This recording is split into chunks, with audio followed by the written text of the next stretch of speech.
इंस्टाचं लय ना अवघड आहे विषय.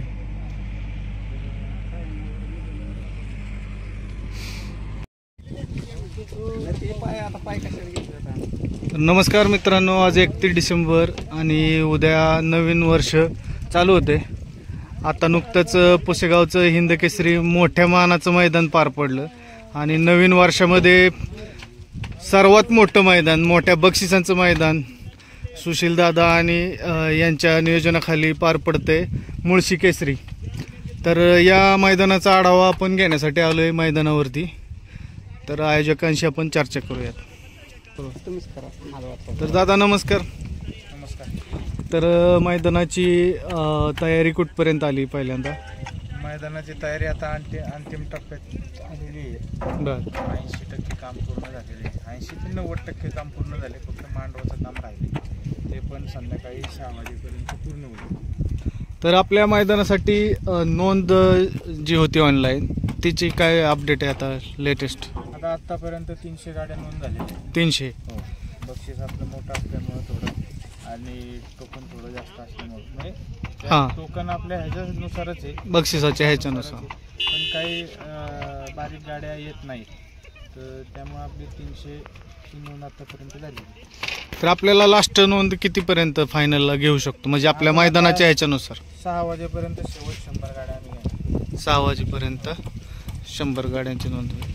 तर बक्षिसाचं स्वरूप आपलं असं आहे: 2,51,000, दुसरं 2,01,000, तिसरं 1,71,000, चौथं 1,51,000, पाचवं 1,31,000, सहावं 1,21,000, सातवं 1,11,000 आणि शेवटचं 8वं बक्षीस 1,01,000. म्हणजेच आज इतर ठिकाणी काय मैदान होतात त्याचं प्रथम बक्षीस 1,00,000 असतं, तर आपल्याकडे शेवटचं बक्षीस 1,00,000 रुपये. आणि मैदानामध्ये तास किती आहेत? आता मैदानामध्ये तास आपली टोटल 8 आहे. 9 तास आहे. म्हणजे 7 तासांनी पळवणार का 9ने पळवणार आहे? आता जसे गाड्या 6 वाजेपर्यंतच्या गाड्यांची नोंद चालू आहे. नोंदी किती होतात त्याच्यावरती आपण संध्याकाळी. मैदानाचा पल्ला किती आहे? मैदानाचा पल्ला 800 फूट आणि तासाच्या आतली रुंदी? तासाच्या आतली 13 फूट. 13 फूट रुंदी. आणि मैदानाच्या समोर थांबण्यासाठी किती जागा आहे? मैदानाच्या समोर थांबायला बरीच जागा आहे. कमीत कमी पुढे 800 फूट पल्ला आहे पुढे थांबायला. त्या मैदानाच्या आसपास विहीर, नाला, ओढा असा काही धोकादायी परिस्थिती आहे का? नाही, तसलं काहीच नाही. विहीर नाही, नाला नाही, ओढा नाही, खड्डा नाही, दरी नाही, काही नाही.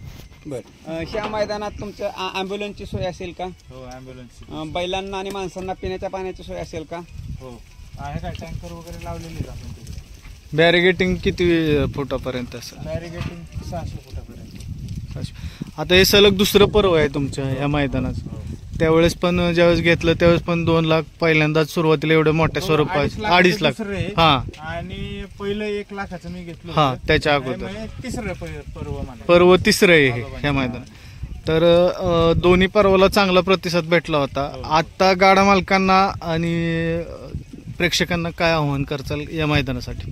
गाडा मालकांना प्रेक्षकांना एकच आवाहन करतो की लवकरात लवकर, आता थोडेच तास राहिलेत, लवकरात लवकर नोंद करा. गाड्या कमी झाल्यात, 300 गाड्या आहेत. तर शेवटी नवीन चेहरा पण आपल्या 8च्या 8 नवीन चेहरे येऊ शकतात. त्यामुळे लवकरात लवकर सगळ्यांनी नोंद करा. काय 2-4 तास राहिलेत. गाड्याची किती नोंद घेणार आहे तुम्ही? गाड्याची आता 300 झाल्यात, वरती फक्त 100 नोंद घेणार. अजून 100 घेणार. म्हणजे हे तुमचं लिमिट. फक्त आता 100च गाड्या नोंद होतील इथून पुढे. आणि आम्हाला गाड्या कमी झाल्या किंवा गाड्या जास्त झाल्या ह्याचा काय फरक पडत नाही, कारण का आम्ही पारितोषिक मैदान घेतो. बरोबर. पारदर्शक मैदान घेतो.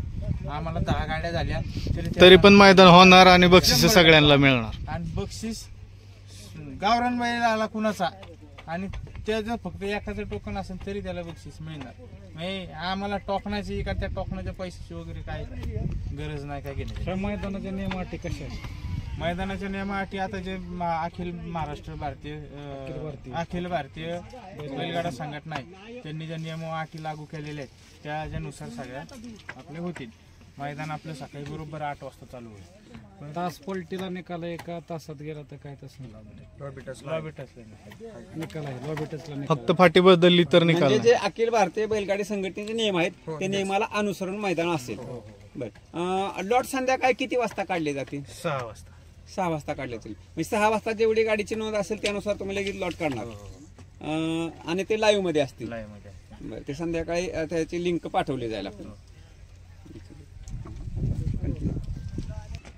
तर सुशील दादा, तुम्हाला या तिसऱ्या पर्वासाठी हार्दिक शुभेच्छा, मैदानासाठी सुद्धा. खूप खूप धन्यवाद सर. असंच तुमचं प्रेम आणि आशीर्वाद राहू दे.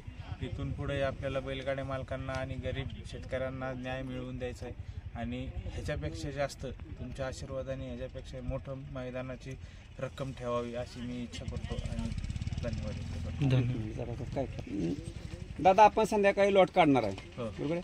तर लाईव्ह लॉट कुठल्या चॅनलवरती काढले जाते? 2 चॅनल आहेत, एक शर्यत अड्डा आहे आणि STC ला आहे, दोघांवरती. दोघांवरती.